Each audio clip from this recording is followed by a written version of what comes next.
नमस्कार मेरे प्यारे दोस्तों। कैसे हो आप सब लोग। कंप्लीट ऑप्शन की ट्रेनिंग में हम एपिसोड नंबर 5 में पहुंच गए। कल मुझे एपिसोड ये अपलोड करना था, मुझे काफी सारे मैसेज आए पर मैं थोड़ा ऑक्यूपाइड था इसलिए नहीं कर पाया। तो आज सैटरडे को दिन कर लेते हैं। जैसा कि मैं हर बार कहते रहता हूँ कि इसके साथ साथ ही आप क्वेरी पूछने लगो। जैसे जैसे ये ऑप्शन का कोर्स आगे बढ़ रहा है तो काफी सारी ये प्रैक्टिकल डिटेल्स शुरू हो गई है। तो अगर आप ये कोर्स देख रहे हो, एपिसोड देख रहे हो, तो एपिसोड वाइज ही क्वेरी पूछने लगो ताकि आपको फ्यूचर में कोई प्रॉब्लम नहीं आए। आज हम क्या सीखने वाले, आज हम थोड़ा आइडिया लेने वाले हैं कि भैया ये ऑप्शन बायर और ऑप्शन सेलर ये दोनों की लाइफ अलग अलग कैसे होती है।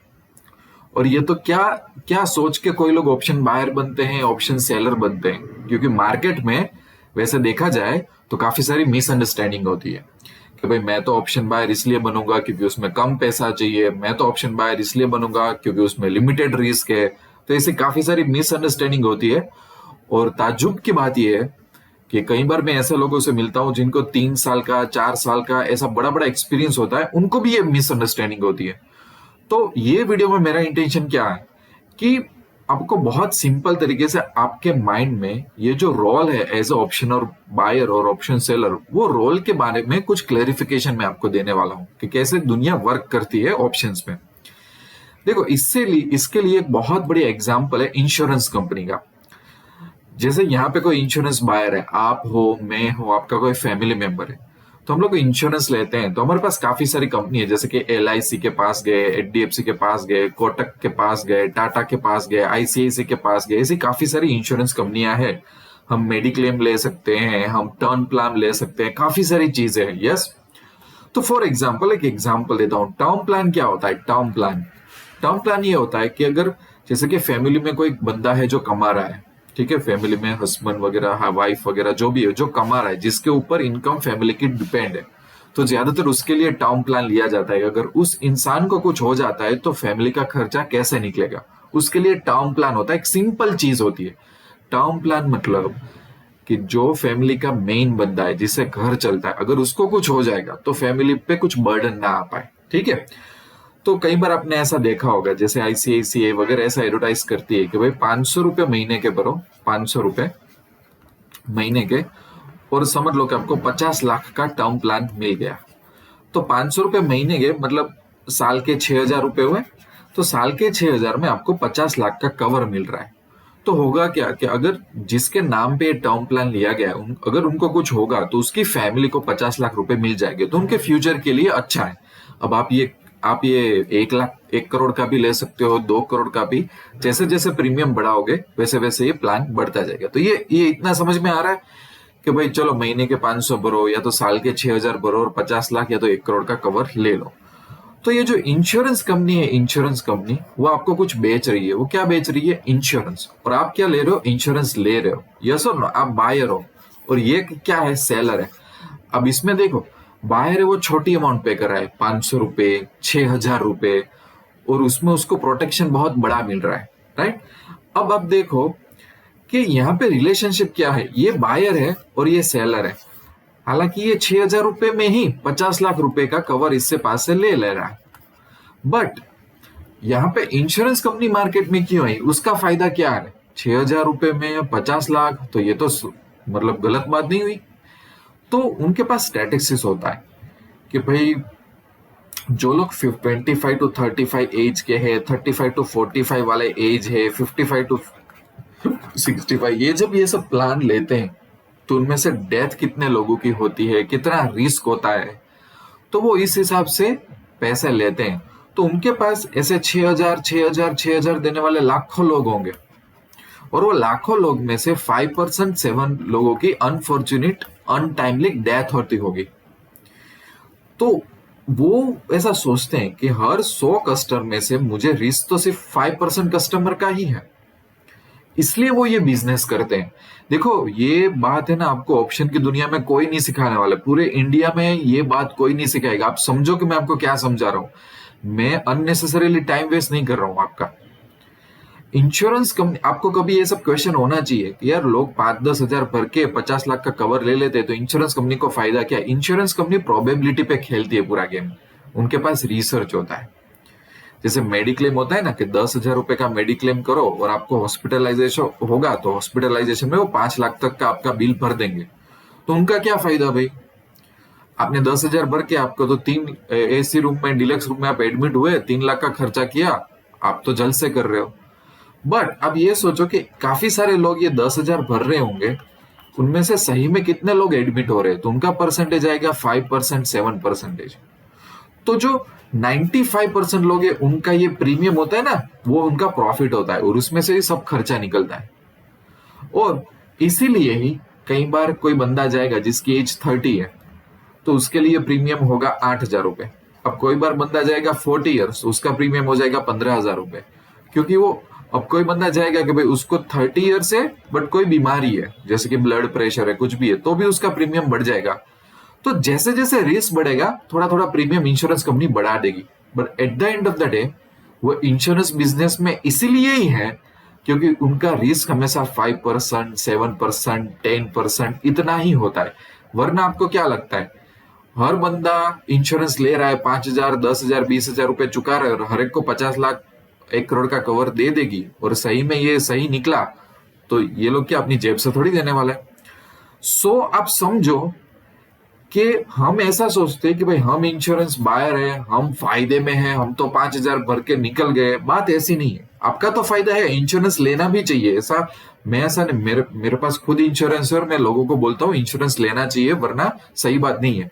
बट हम ये नहीं बोल सकते कि इंश्योरेंस जो सेल कर रहा है वो बंदे को कुछ नहीं आता बिजनेस में।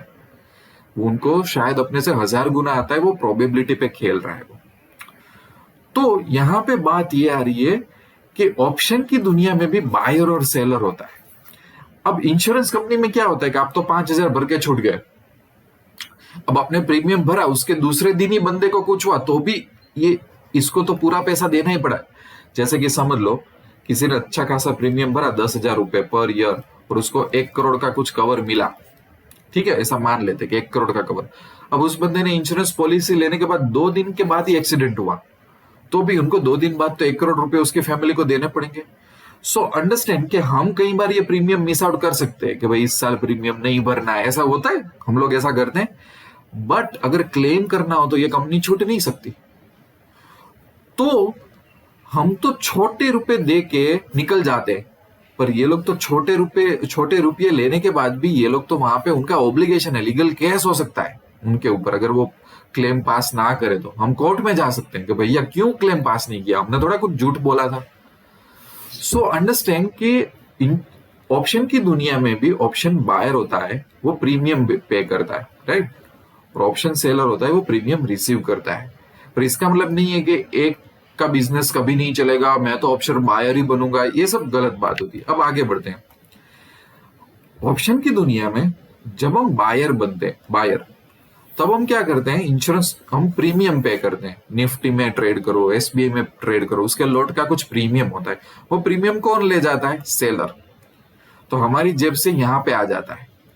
अब सेलर ज्यादा रिस्क ले रहा है, इंश्योरेंस कंपनी की तरह ज्यादा रिस्क भी ले रहा है बेचारा, और उसको ऑब्लिगेशन भी है कि आपने सोमवार को ऐसा प्रीमियम लिया था निफ्टी का 6,000 7,000 भर के और अच्छी प्राइस आई, तो आप बोलोगे हाँ मुझे मेरे पैसे दे दो, तो उसको देना भी पड़ेगा आपको पैसे, आप एग्जिट भी कर सकते हो। हालांकि इसके पास ज्यादा ऑप्शन नहीं है, उसको हमेशा इंश्योरेंस कंपनी की तरह आपके पास रेडी ही रहना पड़ेगा। ओके, तो आगे बढ़ते हैं। इसका मतलब क्या हुआ कि ऑप्शन की दुनिया में जब कॉल की बात करूं, तो बायर कॉल जब बाय करता है तो उसको हमेशा यह हक होता है कि भाई मेरे को तो हक है, मैं कभी भी आके मेरा ऑर्डर एग्जीक्यूट कर सकता हूं, मुझे वो चीज मिलनी चाहिए। आप बोलोगे एसबीआई 500 पे चल रहा है, चलो मैं 600 रुपए का कॉल लेता हूं, मन हुआ तो मुझे दे देना मेरे शेयर, मन नहीं हुआ तो चले जाऊंगा मैं। जैसे हम इंश्योरेंस कंपनी में प्रीमियम भरते हैं, उसी तरह उसको लग रहा है कि एसबीआई का 500 का शेयर 400 आने वाला है, तो वो पुट का कॉन्ट्रैक्ट ले लगा, ठीक है। बट कॉल में सेलर क्या करेगा? सेलर हैज द ऑब्लिगेशन कि बायर जब भी आए तो उसको कॉन्ट्रैक्ट एग्जीक्यूट करना ही पड़ेगा, जब भी आए तो कॉन्ट्रैक्ट एग्जीक्यूट करना ही पड़ेगा, ठीक है। थोड़ा और आगे जाते हैं। यहां पे आगे बढ़ने से पहले प्रैक्टिकली एक चीज मैं आपको दिखा देता हूं। जैसे कि काफी लोगों की ये गलत फहमी होती है कि भाई मार्जिन कम चाहिए होता है ना, ऐसा होता है ना, वैसा होता है ना। देखो मैं आपको बता रहा हूँ, मैं यहाँ पे ऑप्शन सिलेक्ट कर रहा हूँ। ऑप्शन में मैं यहाँ पे निफ्टी का जून महीने का एक कॉन्ट्रैक्ट सिलेक्ट कर रहा हूँ, ठीक है। और जैसा कि अभी निफ्टी कहाँ पे चल रहा है, तो एक प्रैक्टिकल एग्जांपल बताता हूँ। जैसे कि 15,600 16,600 के आसपास चल रहा है कॉन्ट्रैक्ट, ठीक है। तो यहाँ पे अगर कॉल में जाके मैं 16,600 का कॉन्ट्रैक्ट करूं और लोड साइज में आता है और इसको मैं सेल करूं, जैसे कि मैं सेल कर रहा हूं, मैं बायर नहीं हूं, तो मुझे मेरे अकाउंट में चाहिए होंगे 1,03,000 रुपए, 1,03,600, ठीक है। पर समझ लो कि मैं सेल नहीं कर रहा हूं, मैं इंश्योरेंस कंपनी नहीं हूं, मैं बाय कर रहा हूं। तो बाइंग में कितना पैसा जाएगा, देखो वो ऐसे कैलकुलेट करते हैं। वो भी आपको कैलकुलेट करने की जरूरत नहीं है, broker on the spot provide कर देता है, पर आपको डीपर अंडरस्टैंडिंग आया इसलिए मैं थोड़ा अलग तरीके से बताता हूँ। बाकी ये सब कैलकुलेट करने की जरूरत नहीं है। जैसे कि निफ्टी का भी यहाँ पे 30 जून का कॉन्ट्रैक्ट सिलेक्ट कर लो, ठीक है। मेक श्योर कि ये रिफ्रेश हो जाए और उसमें अगर 16,600 की स्ट्राइक है, ये देखो 16,600, तो उसके सामने प्रीमियम पड़ा हुआ है 150 रुपए। अब लॉट साइज क्या थी, 50 यूनिट होती है निफ्टी की, तो ये रहा कैलकुलेटर, 150 रुपए और 50 यूनिट मतलब 7,500। अब देखो, आप यहाँ पे आप देखो कि मुझे बाई करना हो निफ्टी 16,600 पे, तो मुझे कितना देना पड़ेगा, मेरी जेब से 7,500। पर अगर मैं सेलर हूं तो मुझे कितना देना पड़ेगा, 1,03,600। यही सोच के लोग क्या करते होता है, मैं तो बायर बनूंगा, 7,500 ही देने पड़े, गलत पड़े, मैं अगर गलत पड़ूंगा तो भी छोटा मोटा पैसा कमा लूंगा, या तो मैक्सिमम लॉस मुझे 7,500 होगा। 1,03,000 रुपए लो, रिस्क भी लो, ये क्या करने का। बट आप समझ नहीं रहे हो। Think as an insurance company. Insurance company की तरह सोचो कि ये LIC है, ये टाटा है, ये लोग थोड़ा पागल थोड़ी है कि वो सेलर बन के बैठे हैं इंश्योरेंस कंपनी में।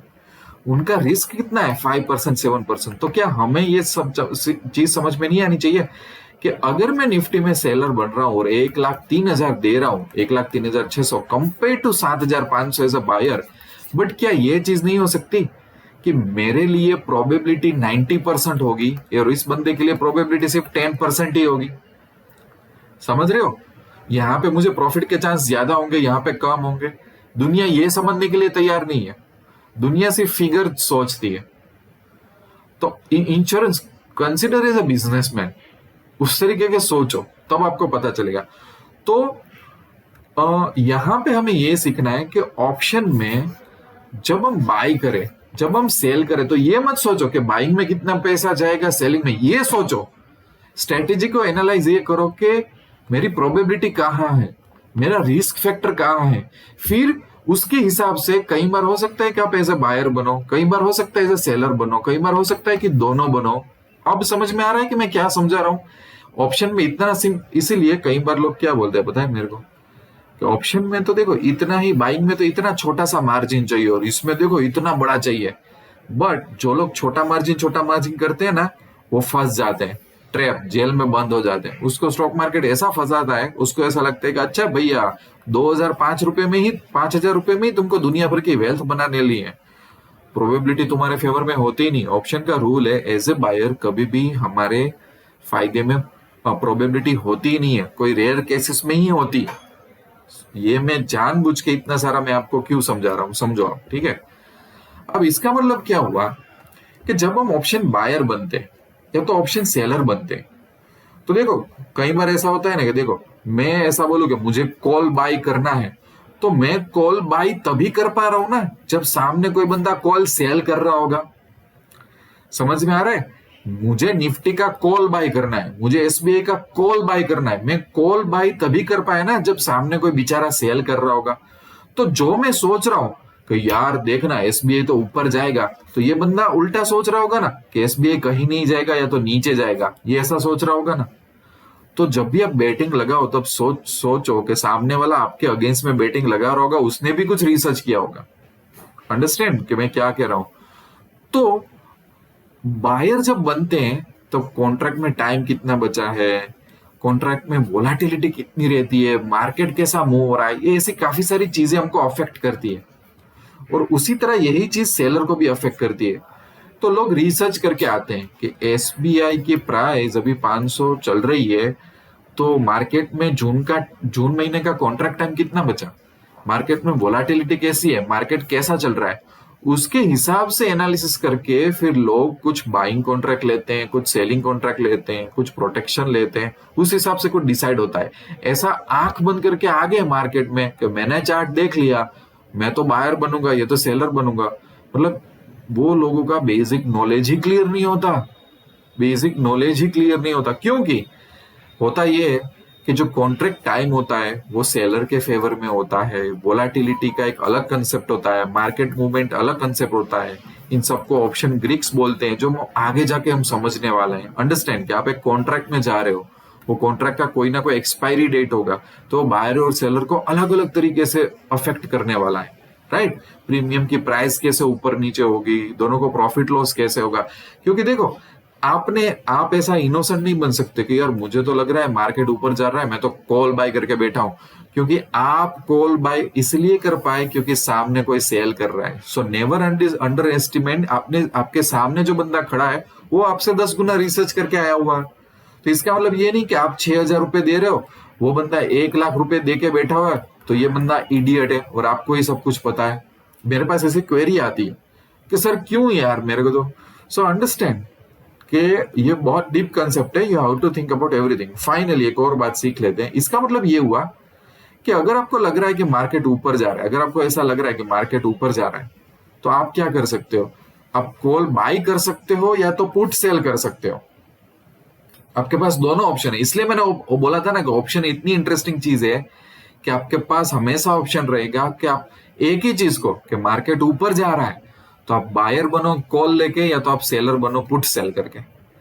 अब क्या है, बायर में कम मार्जिन चाहिए होगा, सेलर में ज्यादा चाहिए होगा, यहाँ पे प्रॉफिट की प्रोबेबिलिटी ज्यादा है, यहाँ पे कम है।